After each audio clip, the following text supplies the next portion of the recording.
Pour vos portails et garde-corps, faites le choix de Finalu Clos 2000. Votre spécialiste depuis plus de 25 ans, zone artisanale de la tannerie à Ancerville. Contactez-nous pour vos études et rénovations 03 29 75 22 25 ou sur clos2000.fr. Ouvert du lundi au vendredi et le samedi sur rendez-vous. En Meuse, il est temps de faire un état des lieux de la situation sanitaire. Partez à la découverte des secrets de fabrication d'une fromagerie. Les parents d'Hugo organisent un défi sportif dans les Hautes-Alpes en faveur des enfants malades. La commune de Giffaumont-Champaubert a de beaux projets pour l'avenir.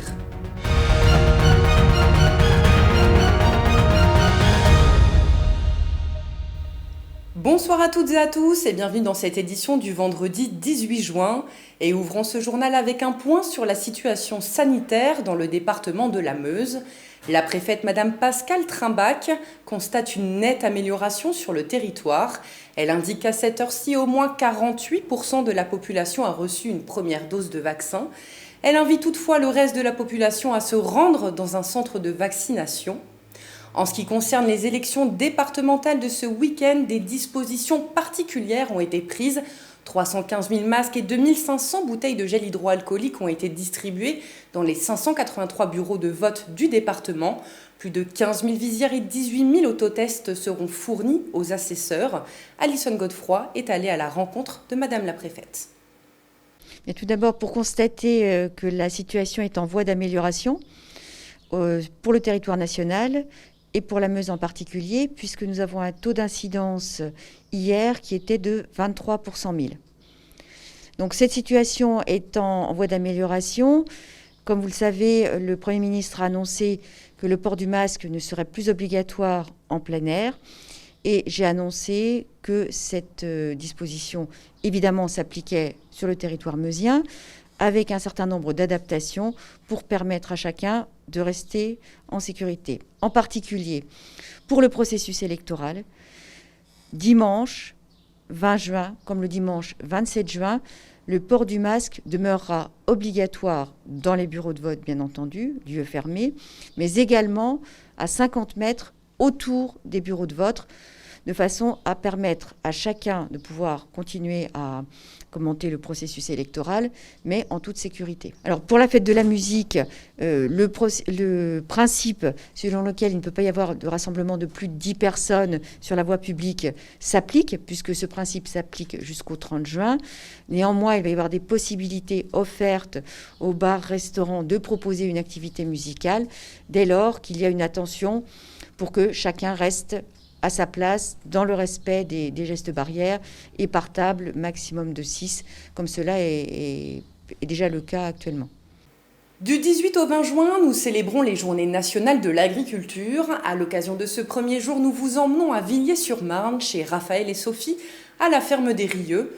Depuis 2011, les exploitants ont décidé d'y installer une fromagerie pour transformer une partie de leur production laitière en divers produits, yaourts, crème ou encore fromage affiné. Découvrez leurs secrets de fabrication. Dans leur atelier situé en plein cœur de Villiers-sur-Marne, Raphaël et sa femme Sophie fabriquent un de leurs fromages au lait cru, la tome des Rieux. Donc la tome, il faut une découpe 1 cm, 1 cm et demi maximum. On ne veut pas de la tome trop ferme. Passionnés par leur métier, ils transforment chaque semaine 1500 à 2000 litres de lait en divers produits comme des yaourts, de la crème ou encore des fromages affinés. Reprise par Raphaël, l'exploitation familiale, la ferme des Rieux, ne cesse d'évoluer au cours du temps. C'est d'ailleurs l'une des premières fermes françaises à être labellisée lait de foin. Se battre pour un produit, un territoire, une qualité, derrière ça a du sens. Ça a du sens, on donne du sens à son métier. Produire un lait de qualité, faire des fromages, en fait c'est un ensemble qui est cohérent et qui permet de valoriser notre travail. Pour fabriquer leurs produits, Raphaël et Sophie n'utilisent pas n'importe quel lait. En effet, ils exploitent celui produit par leur cheptel, constitué d'une 60aine de vaches. Allez. Il est maintenant temps pour le troupeau de rejoindre la laiterie située directement au pré.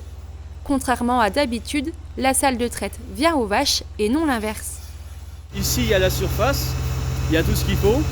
Voilà, on a fait faire la salle de traite mobile et on a dit plutôt que de déplacer les tracteurs tous les jours, venir faire du foin, récolter l'herbe et la ramener à 18 km, et ben 2 fois dans l'année, on déplace les vaches.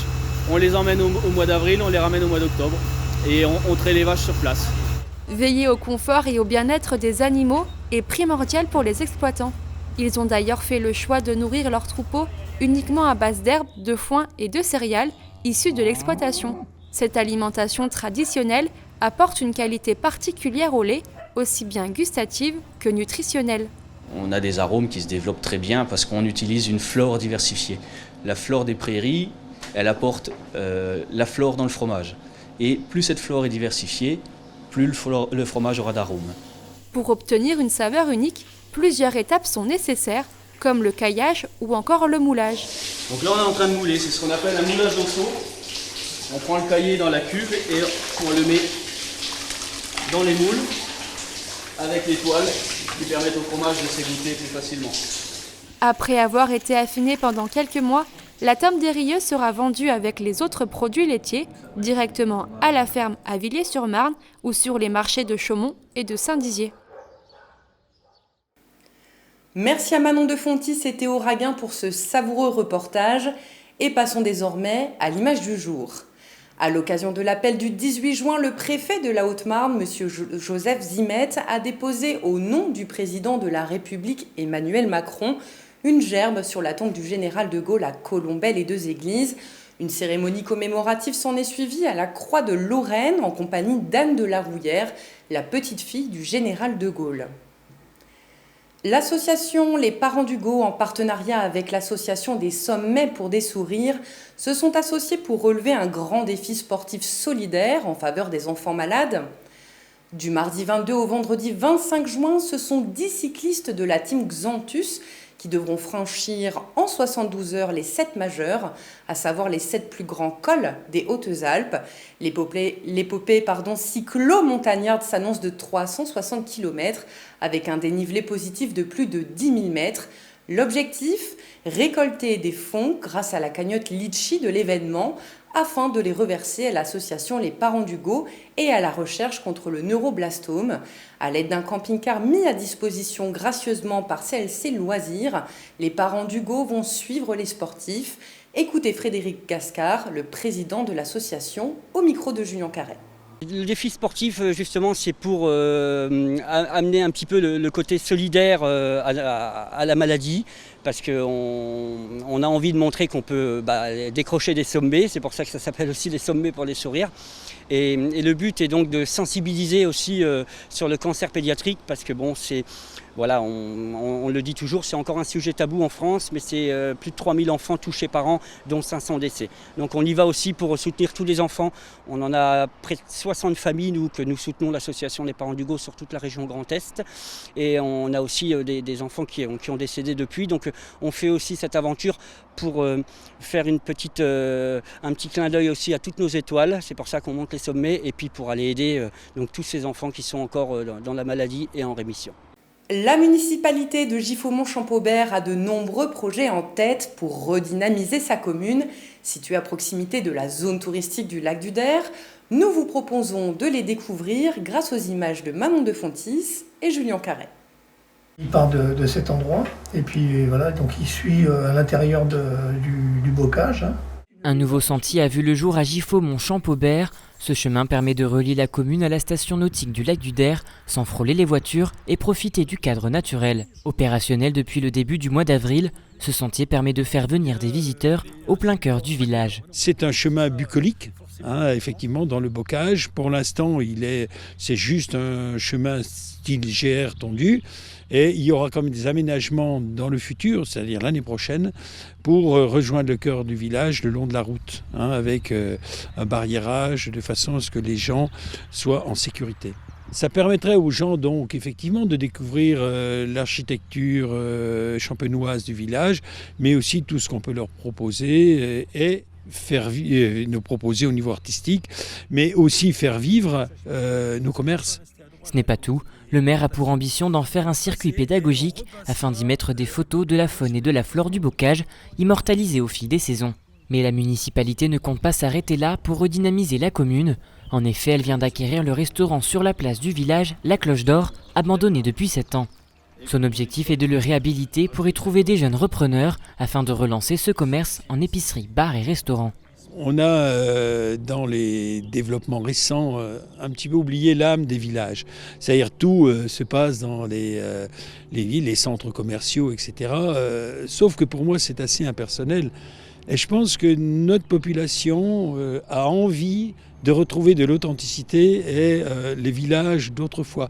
Et nous, il n'y avait plus rien ici, si vous voulez, parce que tout est parti sur les villes. Et donc, on tient vraiment à ce que ça puisse être ce lieu où les gens se retrouvent et puissent échanger au lieu de se mettre devant la télé.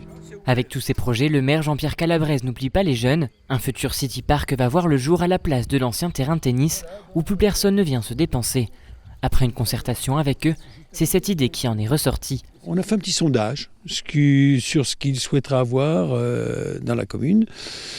Ils ont tous répondu et ce qui est sorti majoritairement de très loin, c'est un City Park, mais ils souhaitaient aussi qu'il y ait à côté des agrès pour pouvoir aussi faire un petit peu d'acrobatie et de choses comme ça. Alors sur ce City Park, il y a dessus un mini terrain de foot, mini terrain de basket, mini terrain de hand, voilà tout ce que les jeunes souhaitent. Voilà, c'est des jeux de ballon quoi, essentiellement, et c'est ce qu'ils voulaient. Si certains projets vont voir le jour dans les mois à venir, il faudra encore compter quelques années pour les projets les plus ambitieux. La municipalité souhaite également se tourner vers une démarche écologique en installant des lampadaires à LED sur la rue principale. Je vous laisse désormais avec la voix d'Alison Godefroy pour vos prévisions météo de demain. Excellente soirée à toutes et à tous. Toute l'actualité qui vous concerne, à voir et ou à revoir dès maintenant sur puissancetélévision.fr et sur notre application mobile.